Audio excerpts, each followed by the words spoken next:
And how's it going, everyone? And welcome to No Fun Allowed. And today I am joined by a very special guest. She plays Lillison on Twice Bitten. She is a full-time LARPer, and you may recognize her from the excellent renditions that she does on Beowulf. Welcome, Kaiya. Hello, thank you very much. And today we're going to be talking about stuff and things. And most important of all, we're going to get into some really fun nerd stuff. Today I want to talk about LARPing. Something that I feel like is so present in our everyday life, and yet we don't seem to interact with it, to as much of a degree as we think we do. And so, yeah, we're just going to be talking about some fun stuff here. So, kicking off this whole event, this whole chain here, what is LARPing? So, LARPing stands for live action roleplay, and that is an entirely useless description because what is live action roleplay? It's a huge umbrella. It can vary from, maybe you and your friends sitting around a D&D table, maybe if you're just talking in your character's voice, is that live action? It's certainly role playing. On the other side of things, you might have a bunch of people nearly naked in a room full of flour making shapes on the ground. What are they doing? That is an actual description of a Nordic LARP, which I've never played and probably never will.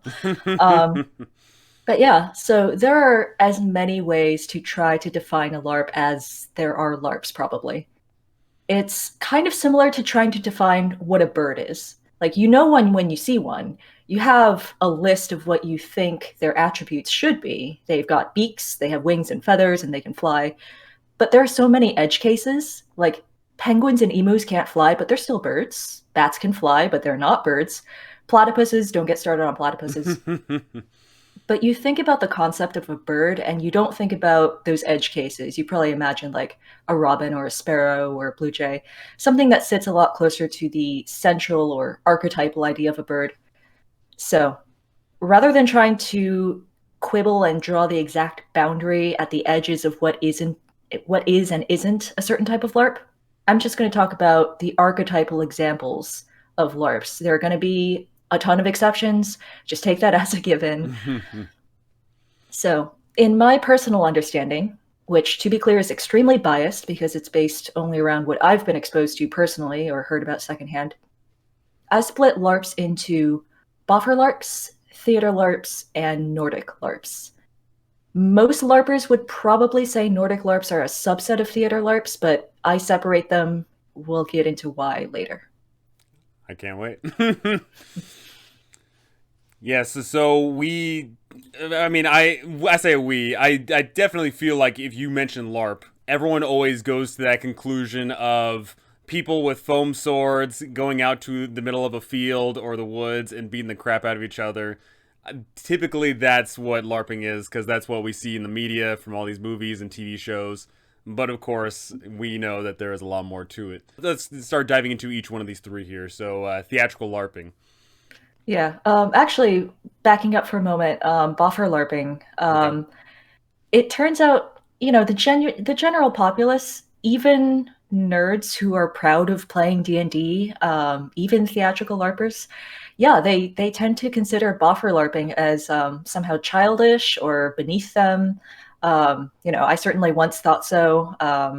The archetypal image is, the kids in the woods or in a field with foam swords while one guy throws things and yells, "Fireball, fireball!" Um, but after I actually tried buffer LARPing, it can be just as strategical and mechanics bound as D&D. You've got, different hit point totals for different body parts, different types of damage. You have disarms, special attacks. It can have all the world building, storytelling, and emotional nuance of a theatrical LARP, and it is a lot of work. People who buffer LARP are going to get fit. Um, One of my friends said, I if I want to play a sport and I'm a nerd, I want to play my sport with a sword rather than with no swords. And just like with any other sport, like pickup basketball, you show up to a buffer practice, which is pretty much the equivalent of pickup basketball. You spend some time practicing, you get better, and there's always going to be that one guy who you can tell is a regular because he is intimidatingly better than everyone else, but he's being nice and giving newbies tips rather than, showing off. And it is a wonderful community building experience, and there are some really neat campaign stories that get told in that format. And all boffer larpers are probably, I mean, they're more fit than me. So, in conclusion, yeah, boffer larp is great, and that is my final word on it because most of my experience is with theater larps. So that's what I'm going to be talking about primarily today. Yeah, I imagine if you put on, 40 pounds of gear and wearing, full clothing and you go out in the hot sun, you're going to start sweating, right? And if you're doing that all Absolutely, day long, you are absolutely, yeah. inevitably going to, get into a shape. Hmm. So, with that being said, yeah, that is the atypical one we think of, but of course, that is not the end all be all. We're going to be talking about theater LARPing. So, what is theatrical LARPing? That is a question I have done way too much research to try to answer without offending anybody who, because it turns out that there are a lot of people who practice something that can be called theater LARPing, but they want to call it something slightly different to differentiate their style from everybody else's. So you got regional styles. A term I hear bandied about a lot is MIT Assassin's Guild style, which I'm not entirely sure what that consists of because I look at the games that the MIT Assassin's Guild has put on over the past 10 years. There's a lot of overlap with the games that got put on at Harvard. Hmm. There is a whole Stanford school that birthed modern Northern California LARPing. But living in Northern California, having gone to some of the LARPs in the local Luminary Roleplay Society events, they're mostly the same as the LARPs that I am most familiar with, that are written by LARP writers in the New York City area, formerly the Harvard area. Um, so there are regional styles, but I think the more productive way to split up and think about theatrical LARPs are structural styles. You got secrets and power games, horde games. You got really weird outliers like Nordic LARPs. You have I even helped write once a game that was literally people sitting around playing the board game Risk, but because they had character sheets and they had pre-written goals and they were playing a game of diplomacy, that somehow made it a LARP. So again, That's like a theatrical LARPs. convoluted way to play diplomacy. Yes, it didn't entirely work out. Someday I would like to try running it again, but that is very, very much one of those edge case LARPs. But I'd in imagine general, so. yeah, in general, a theatrical LARP kind of sits in between something like a tabletop role playing game and a buffer LARP in terms of how embodied you are in your character. So think about if you're playing D&D, you might say, all right, my character is gonna kick the door open, threaten the shopkeeper, and take a swing with her sword. And your DM might say, all right, roll to hit. They might even say, roll intimidation if you really want to do that. And I would say lightning falls down from the sky, personally. yeah, there is that too. In buffer LARPs, you would run in, you would shout whatever it is your character shouts, and then you would swing your sword.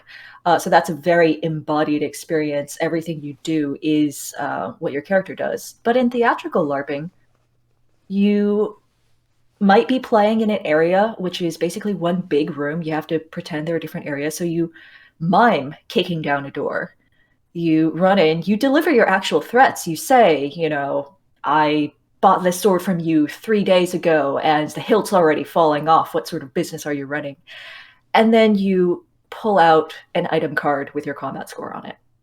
So, in general, the styles of LARPs that I've played most, written by the New York City / RPI crowd, you don't actually make your own character. Hmm. The GMs and writers will predetermine the plot.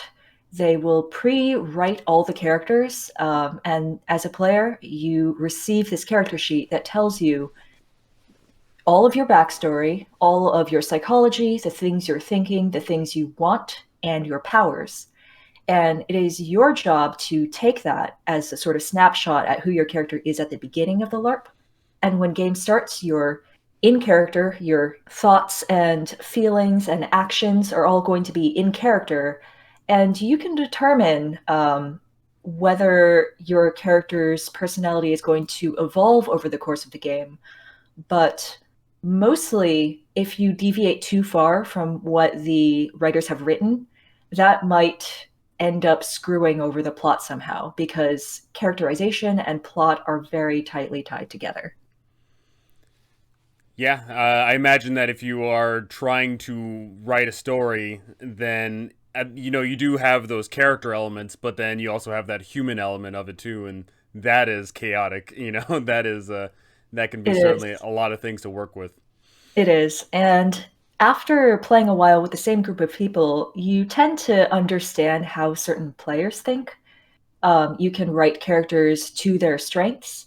Um, there is one very well known and beloved friend among my New York City LARPer friends who everybody knows she has a high amount of energy. She is going to go through the game being the very proactive one who may be yelling at people, very enthusiastic about getting her goals done.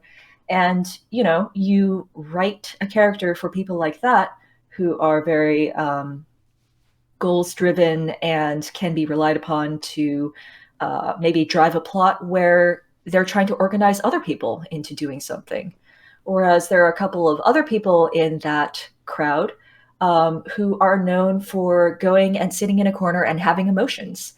And, maybe you load them up with all of the crucial secrets because you can trust them not to go spilling those secrets early.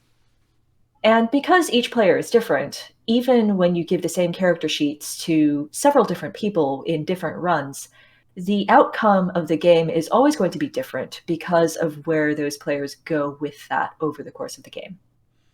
That would be fascinating to see from an outside element, seeing that butterfly effect of the same environment, the same characters, but different players, and seeing, just one little deviation causes, this massive chain of events to unfold. That sounds fascinating. Yeah, absolutely. And there are some writers who have written games that are very popular. They've been run several dozen times, and they keep track of how things fall out in each one. In one particular game, if it's a politics-based game, which faction wins at the end, which, you know, evil secret societies get outed or betrayed by one of their own, and why would that be? If there are secret meta plots, at what point in the game do the existence of those overlying plots get revealed and by whom? There's a lot to keep track of and discover and try to figure out, more about what works in writing a story that you really can't affect after game on. Because unlike TTRPGs, where the DM is right there adjudicating every single thing when the player wants to know what happens when I open the store, with these theatrical LARPs, mostly the GMs and writers give you these character sheets, and maybe one of them will play a crucial plot NPC, but otherwise there's no dice rolls. There's very little element of randomness. Everything grows from the characters interacting with each other. Yeah, and that is in itself true role playing. It is not, beholden on anyone else other than the other people that you're interacting with, and that is truly fascinating. Mm-hmm. So, unfortunately, you're talking about these big old elaborate things, dozens of people, big rooms and stuff. Unfortunately, there's little event that happened last year, and Uh-huh. it's kind of ruined the whole fun time shenanigans. So, how has the thing that should not be spoken out loud. How has that affected the LARPing scene? So the LARPing scene has actually adapted very quickly to the COVID outbreak. And I would say there are actually more games being run now, Wow. or at least I've been able to play in more because there have been so many LARPs that were either adapted to Discord or Zoom video chat or written around the premise of, the whole you can see somebody, but you can't touch them and you can't really move in real space with them. There is one that was written around an exiled royal family in the real world is using Zoom for a family call while the matriarch is dying and everybody's trying to figure out whether to fly home during COVID. Very emotional LARP. It was great to play. There's another one that was based around the idea of a medium in the Cold War summoning and talking to the ghost of his best friend who turned out to be a Soviet spy. Hmm. You can see the other person, and there's that same idea of this interaction is only going to last so long and I can't touch them. And, there's a poignancy that the medium itself brings to the story. And, also there are a lot of games that don't really require people to be anywhere in real space. A lot of political type LARPs, if all that's needed is people sitting around talking to each other and maybe every so often breaking off into a little breakout room to talk about secrets, that's pretty easy to adapt to either Discord or Zoom. And the best thing is that if you are stranded all the way out on the West Coast like I am, and all of your LARP friends are on the East Coast, all of a sudden you can play with them again. So I think the LARP community is thriving during COVID. Yeah, I mean, as long as there is imagination, there will be games, right? Like, even if the Yeah. nukes fall, there'll still be a bunch of nerds that are going to sit there and, have some fun out of it, right? Hmm. So that is very good to hear that, we are at least getting something out of this whole debacle. And, what are your like thoughts on the different styles of this? Are you liking one more than the other, or are you finding that you're just always happy to go with the flow? So personally, I like playing in very large LARPs that have a lot of elaborate plots and secrets that are over the course of maybe 6 or 8 hours. You slowly discover them, and there are LARPs that are even longer than that. There are weekend longs that used to be held. Lots of people would write a game, say to 30 to 50 of their best friends, hey, come up to this camping site for the weekend and we'll just be in character for 2.5 days and, you know, have a communal dinner on Sunday night and relax and debrief then. I've never played in a weekend long, but I would like to someday. But the 8 hour longs that I like to play, they're a little less adapted to a sort of video chat version. And so a lot of what has been going on over the Discord and Zoom video chat LARPs are the very short 1 hour, 4 to 5 people, maybe only 2 people versions. Because after a certain number of people on video chat, it just gets very hard to get your voice in. Oh yeah. Yeah. And so those don't really do as much for me personally, because I like the experience of feeling like I'm in a very large game where something different is always going on and you'll never be able to catch everything. But lots of people also really love those small, intimate LARPs that you can still um, get through this particular interface. And I think that I'm gonna, foreshadow a little bit. I think that this was part of the reason why some of us wanted to think of a different way to do things, think of a way that you could get 16 people together in a game, but not on video chat. Yeah, I mean, surprise, surprise, we live in this modern age where we don't need to be able to communicate with our voices anymore. But that Yeah. is for future us in a whole 40 minutes. So, Mhm. We, of course, we're not all blessed to get into the theater side of things. A lot of us are LARPers in the sense that we live action roleplay through D&D. So how does LARPing pertain to D&D in your eyes? In some sense, you could say that the moment you sit at a table and open your mouth and put on a character's voice, you are then live action role playing. You are putting in all the emotion you would want to put into your character's voice. You are making the persuasive arguments you would like to make. And you can start feeling a little of that disconnect when you try to persuade a shopkeeper to haggle with you and you put out what you think is a really, really eloquent argument. And then your DM says, roll persuasion, and you roll a two. And you feel like even though you performed that well, what is this dice doing? Telling me that I did that poorly. I hate all And charisma checks and rolls. I hate them all. and conversely, you can play a character in D&D that is much more charismatic or strong or wise than you are, and you sort of try to struggle to make that reach to be able to embody that character in the way that you want. And that really is sort of the tension of how much you want to be embodying your character versus how much the dice are telling you about what you are capable of.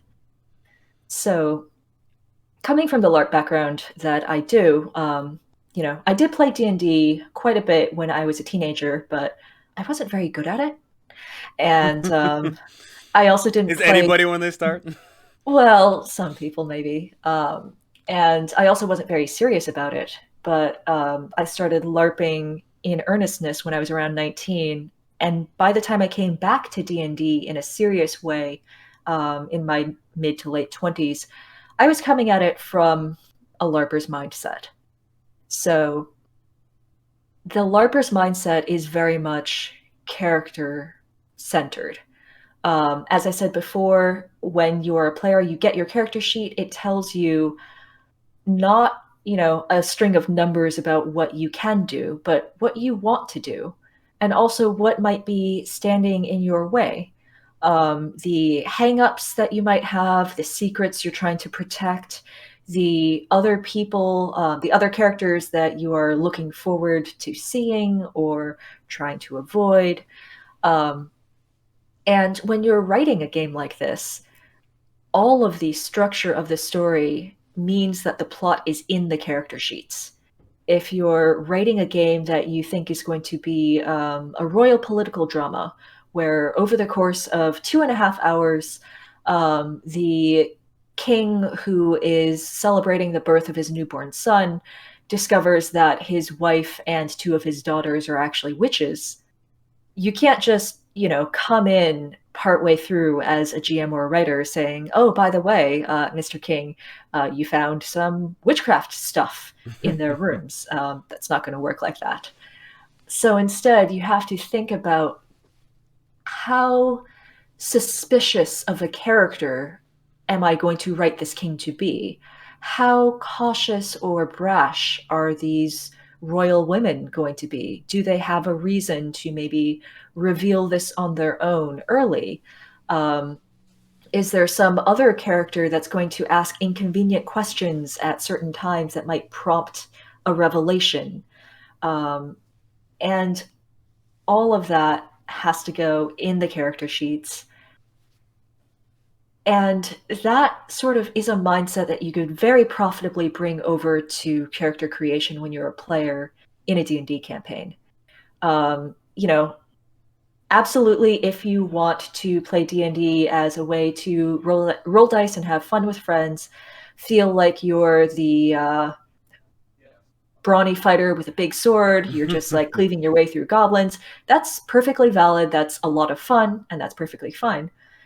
But if you're going to spend 50 sessions, 4 hours per session, being this character, you can absolutely make a character who is very nuanced, has a lot of layers to their psychology, has embedded secrets that might come out session 20, session 35, and change the way that they interact with the other players. And at the D&D table, obviously you have a lot less control about the way that anything is going to go, especially the choices that your fellow players are going to make.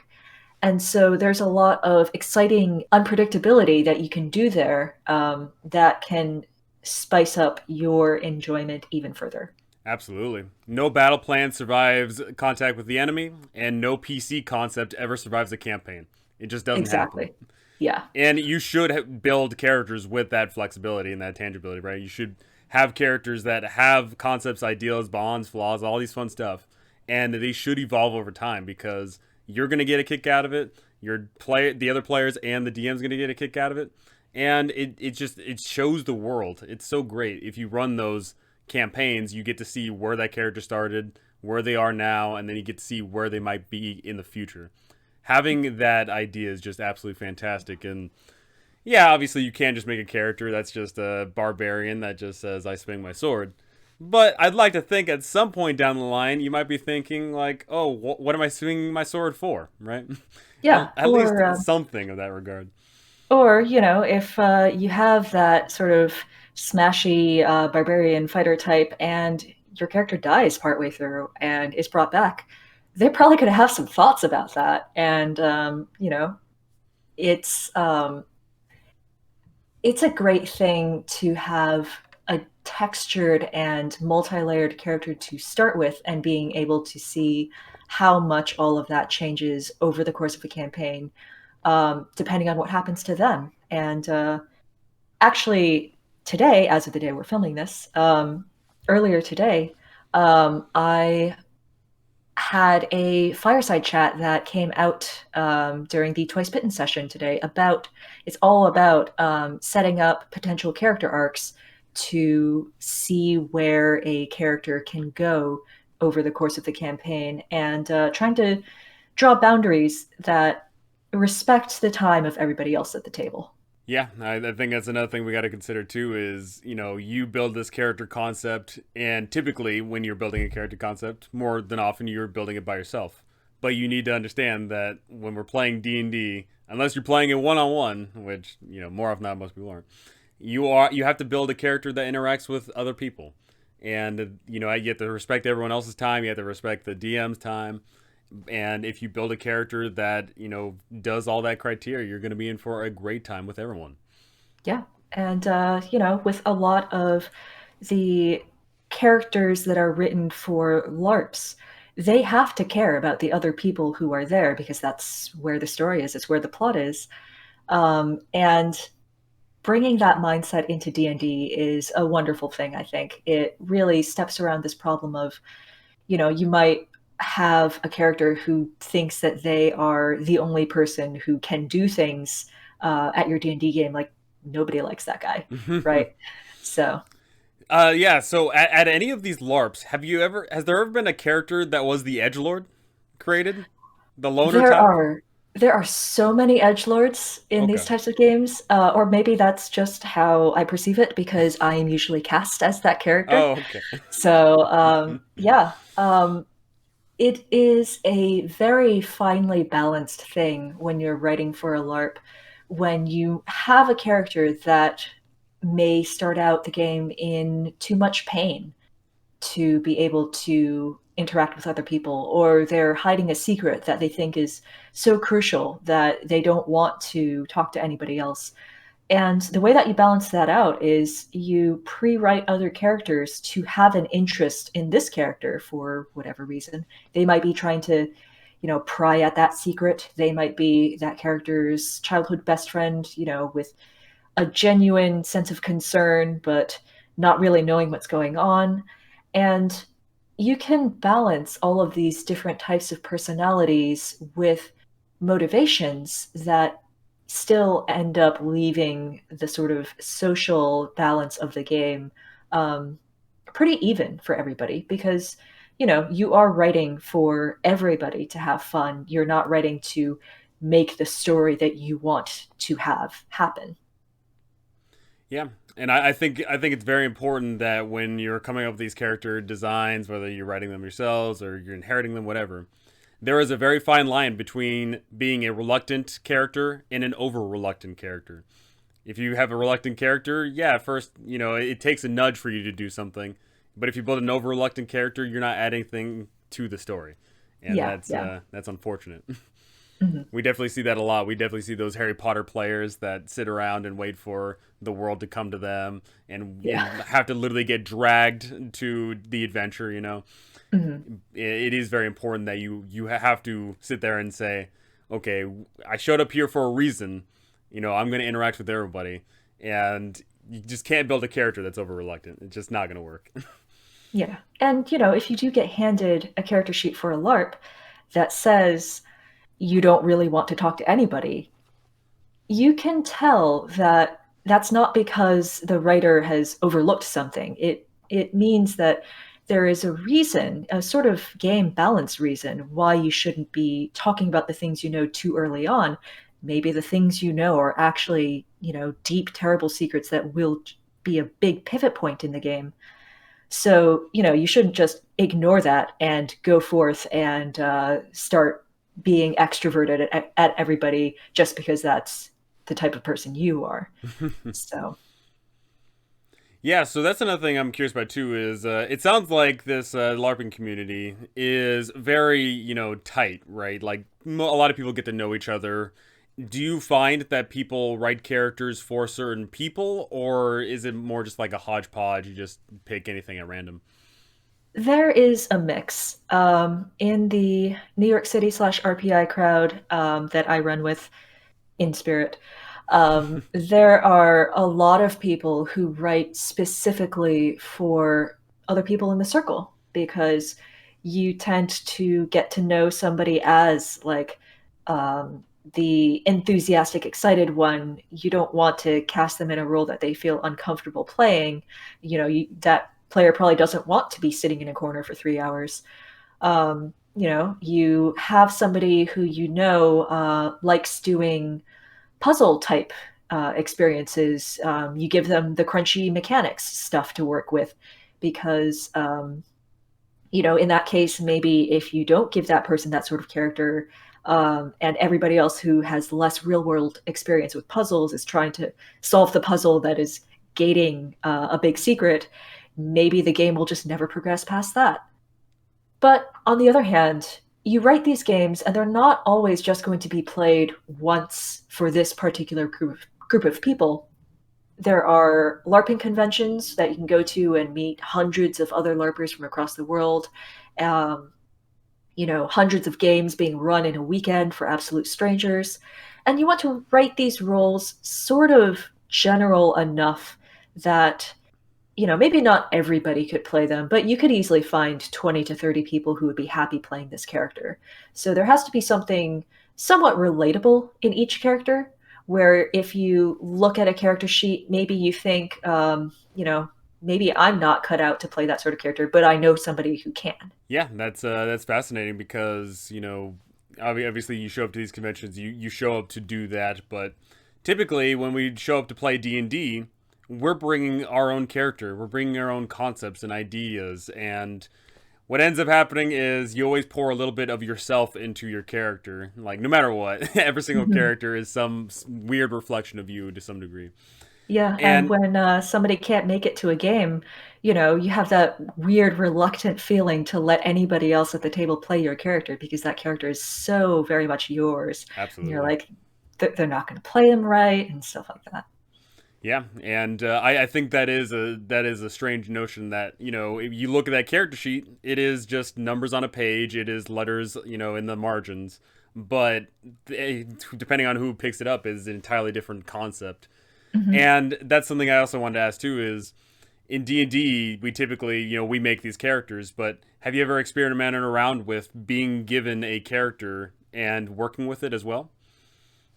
In D&D, I think there's a few one-shots that I've played where the DM has written out the character sheet, the D&D character sheet beforehand. And so you get told what your name, your race, your class, all your stats are, maybe even the ideals, bonds, and flaws. But the bare minimum in D&D is actually so minimal that you can still put any personality you like on top of all of that, and it just works. And there are, also some one shots that come with a very specific stable of characters. For example, if you're playing a one shot set in um, USSR era Siberia, you're going to have your nuclear physicist and your mechanic and your KGB agent. grumpy, grumpy driver and whatnot. And those come with a little bit of character backstory write up, but you can still go forth and turn that character into whatever you want. Whereas with LARPing, when you're told what you want and what you're willing to do to get it, and all of your powers and abilities as well, it's a lot harder to sort of bend that because you don't know whether you're going to be bending any sort of load-bearing plot. And so mostly what you're changing is how your character feels about all of that. So yeah, that's always something to consider is with these pre-mades, whether they be completely fleshed out or just just two words. You have to somehow work with it, but not work with it too much, but work enough with it to make it enjoyable. Mm-hmm. And when we're talking about these role playing games and playing them out essentially, we obviously see in the D&D community that there is a very, very huge mix of how people approach D&D. We do have people that like to play like Twice Bitten, where it's super duper role play all day every day. And then we've got some people who just want to throw dice and go to the next room and kill some orcs, right? So when we are looking at these very few amounts of live action role playing D&D, do you want to see a change in that? Do you want to see more of people taking it, to the next acting limit, as it were? So the thing about D&D, especially in games like Twice Bitten, every so often you hear somebody, and fortunately for Twice Bitten, it's not very often. We have a wonderful fan community. But every so often you get that stray YouTube comment that's just something like, oh, they're, wasting an hour and a half talking about nothing. And to some extent, that is true. The plot of Curse of Strahd, which we are playing through, is all in the book. It is in that $31.99 book that you can buy from Wizards of the Coast. And none of the characters' own thoughts and feelings are strictly necessary for getting through the plot that the DM is there to guide you through. And I think that can change. When in LARPs, the entire plot has to do with what the characters feel and what they want, you can't really take the spotlight off of that. But in D&D, there is a lot of room to integrate what the characters want and what the characters feel and how they are viewing a situation at any given point into what the overall story of the campaign is. And a lot of DMs talk about this in terms of integrating character backstory into the overall plot of the campaign. And that's a part of it. Your character may be much more likely to push the party to go to a particular place if they hear, oh, there is something there that has to do with some mystery from my backstory that my character's been trying to figure out for years and years. But how do you know whether that place was worth going to, before that tie-in came in? Is this a heavy-handed way for the DM to just, push us there because he can't put a literal railroad on for us to do? I mean, depending on the campaign, you could. You could.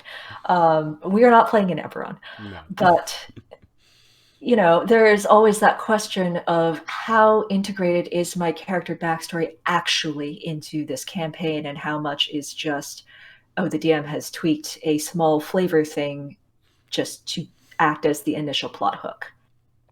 And I think that there's so much room for the character tie-ins to be more than just that plot hook. You can take elements of a character's backstory and tie it in a very essential way into the story of the campaign that you are running. I did this when I was running Curse of Strahd. I took the bit of backstory that one of my players gave me and expanded the role of Rahadin and his mother, who was a completely, new character that I invented, to basically take the place of the Casimir and Katrina storyline, as well as take the place of the mages in the history of the Valley of Barovia. They got really integrated into the story of the Amber Temple and all sorts of things, the Heart of Sorrow, tied into this figure that got introduced as the person who had once betrayed and backstabbed this one PC of mine.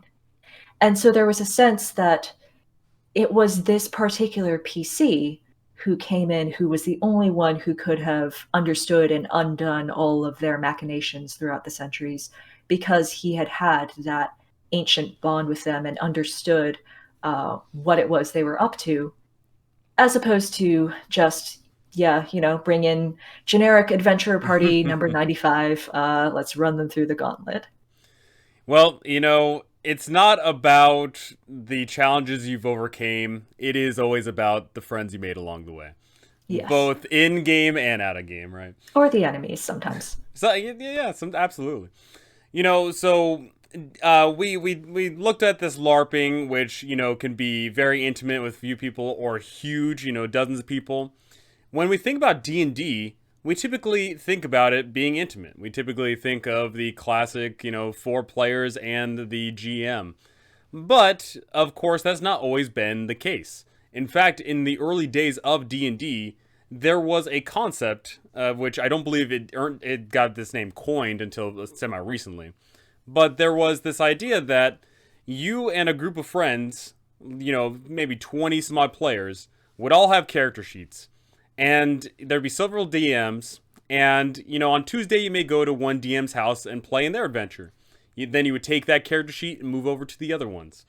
Eventually, this concept got called West Marches Style. So West Marches Style, is a way for you to run a game for a lot of players, and, of course, have it for multiple DMs as well. So you and I have some experience in this regard. Yes. I believe that you have a lot more experience in what I would call the classic West Marches style, where it's perhaps actually D&D that's being played. And I have heard something about the massive number of players and sessions that you ran over a very short period of time. Yes. So to start off, I realized I had a problem with my little community that I had. I have this big old community of players, and every single one of them had a job that would not be a standard set schedule. They'd be working Monday, Tuesday, and then the next week they're working Friday, Saturday, etc., etc. So I realized it'd be impossible for me to get an actual campaign with the same people at the same time in the same place. It was not going to happen. So I started running one-shots, and my idea was these one-shots take place in the same little world. They're all part of this one little guild.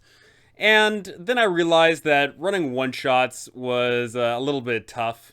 Trying to come up with a whole bunch of different schemes every single time. So I just said, you know what, screw that. I'm going to run a true West Marches style campaign. It is a full-blown hex-crawling adventure. The players are going to explore land that's never been explored before. They're going to delve into mega dungeons that yearn to be cleared. And I'm just going to give them all this one big old map. And the map starts with nothing. And by the end of it, they're going to make it something. So, all in all, with this West Marches style campaign, I got 32 players to play 82 sessions in the span of less than 6 months. And something that was incredibly crazy and stupid on my part was I was the only DM. This That mm, this was a monumental task. I didn't realize. There'd be some days where I ran, 2 sessions, and then there'd be some days where, But the best part about running this West March style campaign was it was a unique social experience. Getting to watch different people interacting together and seeing them explore the world and them working together and all that fun stuff was just incredible to watch. And also to add to the whole social dynamic of it was the fact that over the course of those 82 sessions and those 32 players, there were 79 dead PCs. So we saw a little bit of turnaround there, just a little. yeah. And with that large a community, it also sounds like it had what I was talking about, that big LARP feel about there is so much going on that one player or character is going to know everything Oh, that was going absolutely. on. So, you feel like you're actually in a real vibrant world. Yeah, a lot of people refer to it as an MMO feel because it did feel like that. I would host a session, Monday, Tuesday, Wednesday, Thursday, and if you played on that Monday session, you show back up, like on Friday, and it's like, okay, so what did the last 3 sessions get up to? Oh man, there was a TPK on a dragon. Ooh, and then you'd have that next one where it's like, oh man, my best buddy, that high level cleric, he's going places, and then you show up 2 sessions later. Oh no, they died. Oh, that happened all the time, and that was such a unique experience to have this ever present, ever growing world that you could hop in, hop out, and there was no demand for you to be there, but it obviously added to the richness of as more people interacted with it, the better it got. Mhm. Yeah, and that was the traditional West Marches style field, but that's not the only way you can get multiple people into a game. There is a lot of ways you can do that. That for me just worked out well because the people that I DM'd for, they wanted a little bit more combat style. They definitely wanted, the exploration of uncovering hexes and delving into these mega dungeons and getting loot. That's the kind of group that they were. But not every group is like that. Some people like the role play aspect of it a lot more. So that is a niche that you covered. Little bit, yes. So, anybody who has been following me on Twitter probably noted a period of time in December 2020 and a bit of January 2021 where I was keyboard smashing a lot about something called Hellgate Hotel. And actually, at the end of November, I had been thinking about running a classic West Marches game with a friend of mine, but doing it over Discord so that whoever showed up on a particular day could be on the team to run, through a virtual tabletop. But during the rest of the time, everybody could just free roleplay in Discord text channels.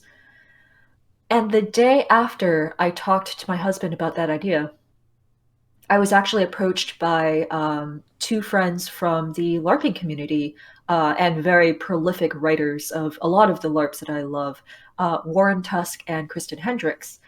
And it turned out that they had had a very similar idea about how to do such a thing LARP style on Discord with no video chat, no it wasn't based on D&D at all. The idea was bring 16 people who can't all LARP together, in real space or even on a video chat at the same time. That's just too many people into a Discord server and have them be able to have these rich characters and role play with each other and have secrets come out. And also, every so often, three of them go together into a dungeon to deal with some sort of threat.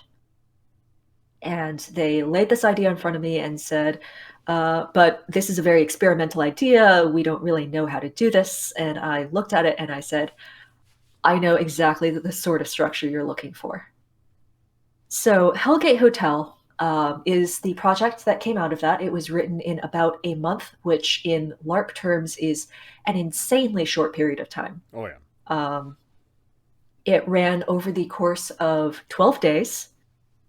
And the premise was there's this world called Orlin that has geomantic magic, magic in ley lines in the earth, and also spirit magic, very individualized. Everybody has their own power set, sort of like comic book superheroes feels.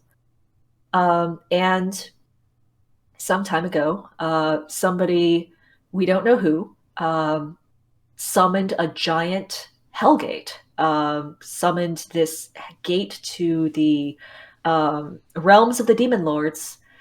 And there just so happened to be one person there, the one mage in the world who knows how to do teleportation magic. And he had just enough time to reach out to the 16 of you, who are all magical heroes in some way, and summon you here, and then he died.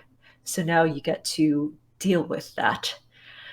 And over the course of those 12 days, most of the time the players actually were just in a number of text chat channels, um, which represented different areas in this hotel and resort town that they had been summoned to. There was one channel for the hotel restaurant. There was one channel for the center of the surrounding town, one channel for the poolside, and just different people being able to sit and talk to each other, role play in text form in different places, while every so often a new piece of that Hellgate opens up, and then everybody runs and has to decide who's going to go in and deal with the demons this time, who has gone in too many times and is now, rift sick. We brought these, oh, hey, we found these demon cores, these materials inside, and we're bringing them back. Oh, it looks like this NPC can make new and improved weapons out of them. And then the discoveries partway through of why are the demons here, who summoned them, what can we do about people trying to do this in the future. And in standard LARP fashion, there are lots of these secrets revealed over the course of the game that ended up changing the tenor of the game quite a lot. And also in classic LARP fashion, people had a lot of feelings and emotions about their characters, and there were lots of there's one sort of notorious inside joke that ended up coming out of it, saying the kitchens channel was where everybody ended up going to have all their very emotional talks to each other about how much they mean to each other and things like that. So it I was. think I think it'll go down in history that you are the first and only people to have created an isekai dealing with this many people at once. Like, this is incredible. Well, not exactly an isekai, because everybody, for once actually, we as the LARP writers did not write character sheets so much as we let everybody create their own characters D&D style, kind of. We provided a few guidelines, and a lot of people did end up playing characters that were very similar to their own personalities and interests, stuff like that, just because it's a lot easier to stay in character over the course of 12 days with somebody who is a lot closer to your own personality than somebody who's wildly different. But these were all, natives of the land that they were playing in. Yeah, I mean that sounds just absolutely incredible, and I certainly cannot wait to spread the word about this because I know people are going to be fascinated about this and try and replicate it. So all in all, you do this crazy event. What were your takeaways from Hellgate Hotel? What did you learn from it on many different levels? The first thing we learned is that 12 days is too many days. Um, there is a reason why there are a lot of 1 or 2 hour classic LARPs, some 8 hour LARPs, a very few weekend longs. And even given the fact that role playing over text is fundamentally a lot slower than talking to somebody in person or over video chat, the amount of time that people stayed in character and had to deal with all those in character stresses, like oh, we are dealing with a threat to the existence of the world, and I am playing a character locked in fundamental conflict with this other character for a week and a half. It really wore on people. And it's also the case that um, when you go to bed at a reasonable hour, or so you think, and you wake up in the morning and there are 15 other players who have been role playing all night, there is so much to just catch up on Gotta in terms of consume it reading. all. Just like what you were saying with your West Marches campaign, you come back later to your next session and you learn that your best friend, the cleric, has died, and you weren't there for it. Maybe you feel like my character should have been there. If my character had That known, should have been me. or even my character would have been there, but my stupid real life schedule wouldn't allow it. Stuff like that Mhm. feels real bad. And this was something that perhaps we did not take into complete consideration when we were running Hellgate, because, in classic LARP style, the influence and direct intervention of the GMs was kept pretty minimal. Each of us had one major NPC that we played, and every so often we would interject like little bits of like news briefs, and obviously every so often we would say, "Oh, a new rift has opened up." But when you're running a classic West Marches campaign, the action is only happening when you, the DM, are sitting there saying like, "This is what's happening." Whereas with what we ended up calling a Discord LARP, like Hellgate, you can't stop the players from being there and role playing, and you can definitely wake up to find that two characters have come to all sorts of conclusions that maybe if you had been awake, you would have been able to correct them, either as a player or a DM, and then proceeded to go off and take a lot of actions going off of those assumptions that maybe they would have decided not to do if they had known what you had known. This is in addition to just in general a lot to see, a lot to catch up on. And even though we stated you are not expected to read the entire backlog, and we the GMs are not going to read the entire backlog either, Everyone did. people people still ended up reading everything because you Oh, want of to know what's course. going on. You want that juicy detail. It's like, oh, so and so cried in the kitchen? What's going on? Yeah, there was kissing in the kitchen. So That's great. I mean, it's great that you're taking this shot in the dark, doing this entire new medium of a variation of the games that we know and love.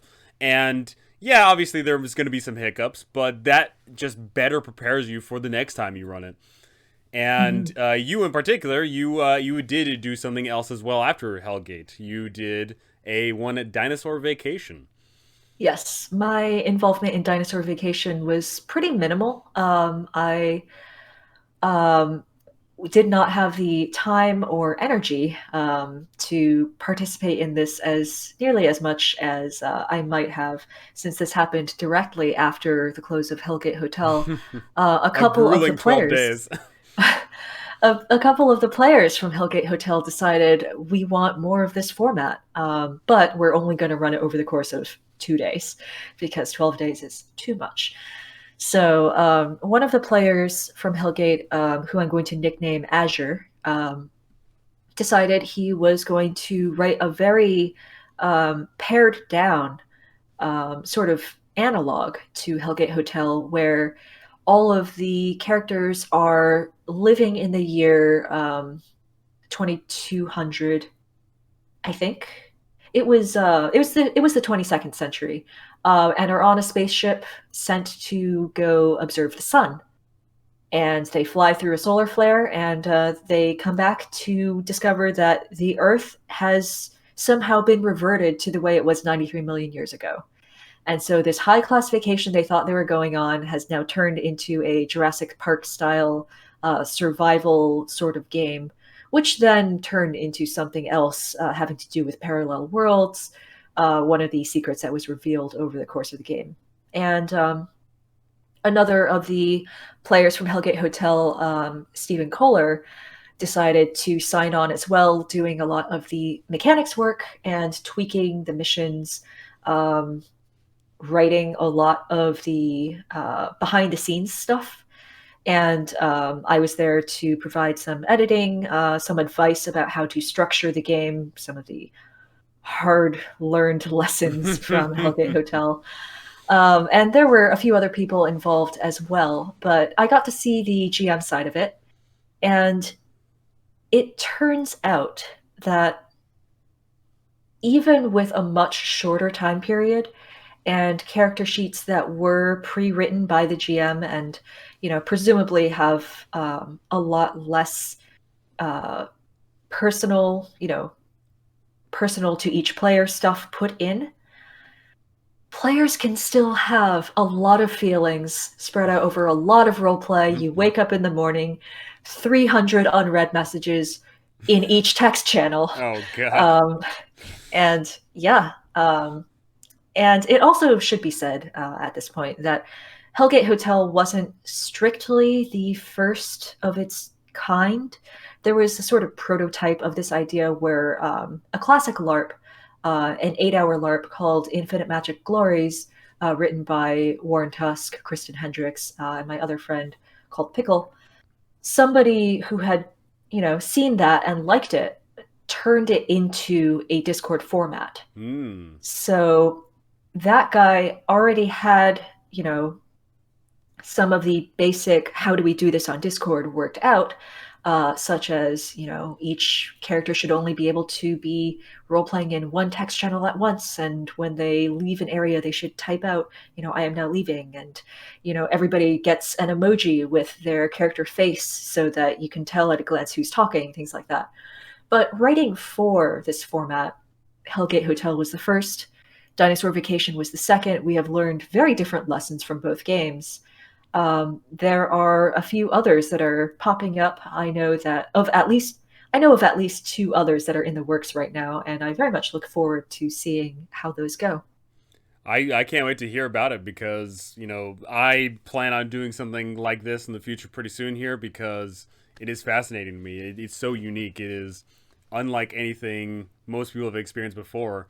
And just that interconnectivity, that interpersonal connections that you'll build are just so awesome. That is why I play role playing games.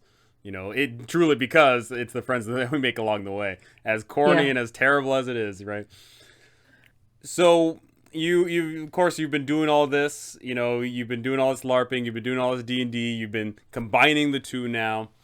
What do you want to see next from the community in regards of? Let's go ahead and go down the line here. What do you want to see next from the LARPing community? Well, some of what I would like to see from the LARPing community, I have, contributed to a little bit in the form of Hellgate. But in general, I would like to see if we are going to have to keep doing these social distanced LARPs, to see other ways in which we can have those big ensemble LARPs where you can't see everything that's going on, where there are secrets to uncover, a meta plot to um, be surprised by, secrets that smack you in the face. And, Discord LARPs are not the only way to do that. I have a bit of not really a project yet, more the idea of a project of doing something kind of like the structure of a D&D campaign where you do a video LARP, maybe 2 hours, but you do 5 of them in a row and they are all connected, with a common plot, and the characters can have some limited amount of communication in between, and just, really lean on the information economy that makes a lot of these wonderful LARPs work. And, on the other hand, there, are a lot of great LARPs that are being written, that draw on the actual, principles of D&D. You can adapt the story of Curse of Strahd or the story of, Tomb of Annihilation into something that turns very character centered. And I think that that would be a wonderful meld of what people see as classic tabletop role playing and classic LARPing. What do you want to see next from tabletop role playing games as a whole? This is something that I feel like I've been working on a lot as well, but this is something that I can only really influence my immediate circle. So I would love to see this being more widespread, bringing that LARP mentality into tabletop role playing games, especially when thinking about how to create characters that will be invested in the world and in each other, invested in their own emotional development and growth, and also bringing more of an awareness to D&D DMs of how to balance the amount of plot significance that each PC has. Because I think we've all been in those games where it feels like one player just is getting a lot more plot goodies thrown at them, or even not plot goodies like actual magical items or things like that. We've seen a lot of people especially in the Curse of Strahd DM Discord, which Oh, I'm still a yes. part of, trying to talk about how to weave their characters' backstories in. But when you're in a situation where one of the characters has their backstory woven into Arkenvost and another has it woven into Ravenloft itself, well, the party might never go to Arkenvost. How do you prepare for that eventuality? How do you adapt your plans on the fly to make that character still feel like they're a part of the world? And personally, I think that tying the characters to specific parts of the world maybe that doesn't work as well as tying it to factions and history and things that the characters might be more readily able to run into, or have various bits of the geography conveniently rearranged so that they run into them, the way that you do when you're not really trying to railroad. But yeah, putting more thought into balancing the game around how much time and attention each of the characters gets, in the way that LARPing really has to do because the story is in the characters, I think would be a boon for a lot of TTRPG tables. Absolutely.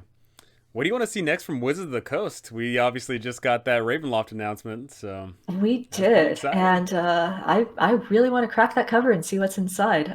Really excited about the variety of creators that were able to work on it and consult on it.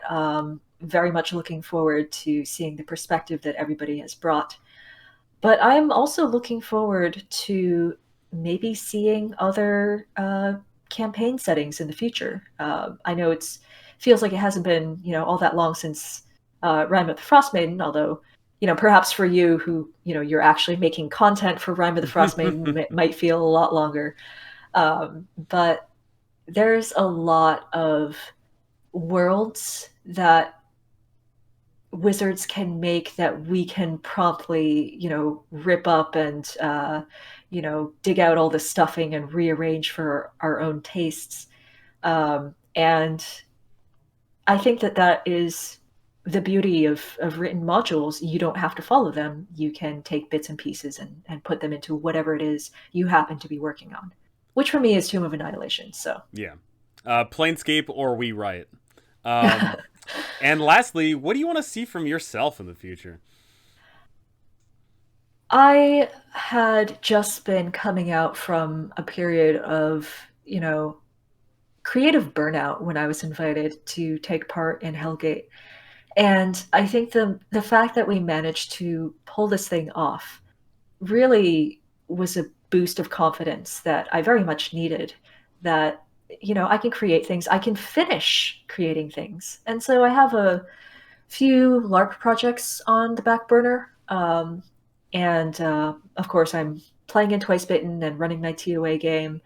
Um, and I think that I want to sort of realign to approach storytelling, no matter what format it comes in, with this sort of balanced mindset of how much weight is the plot that I want to seed going to take?